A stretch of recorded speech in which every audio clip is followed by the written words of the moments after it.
ولدت بكرا صالحا لعمادة لشؤون كل الطالبات مواكبا. در من الأصداف جاء ميمما بحر النهى أجرى إليه مراكبا. قد صام دهرا عن سواه فحيهلا بوابة الريان فيه مرحبا.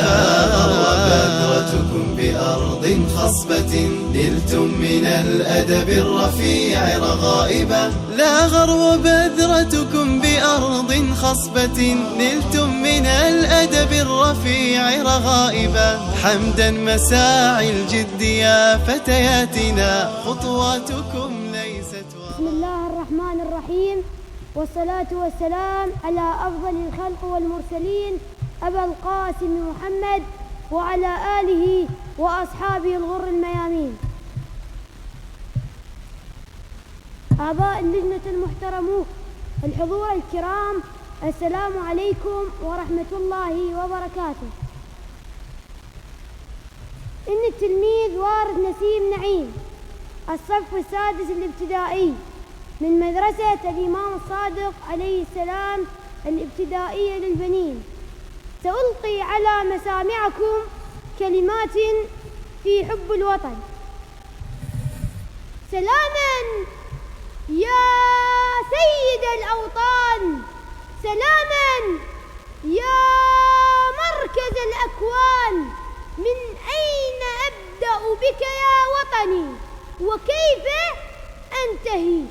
سأبدأ من حيث النوارس وهي تغازل القصب الندي لتحكي له حكايات عن الحرف الأول، عن الحضارات، عن الملاحم.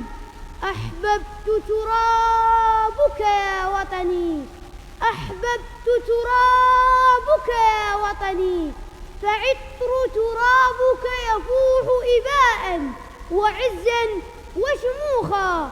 يا رائحة أمي، يا ذكرى آبائي وأجدادي. وطني يا قبلة الموحدين، وطني يا عشق الشعراء، وطني يا مهد الشهداء.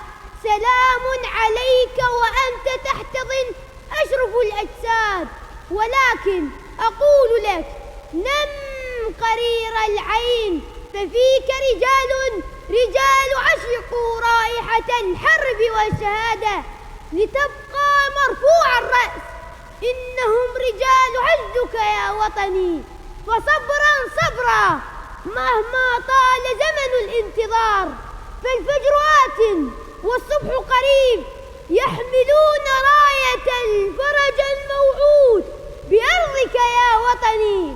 فتسقط العروش وتتهاوى الأبراج باسمة للعدل طائعة للأمر. هذا هو وطني، إنه سيد الأوطان. والسلام عليكم ورحمة الله وبركاته.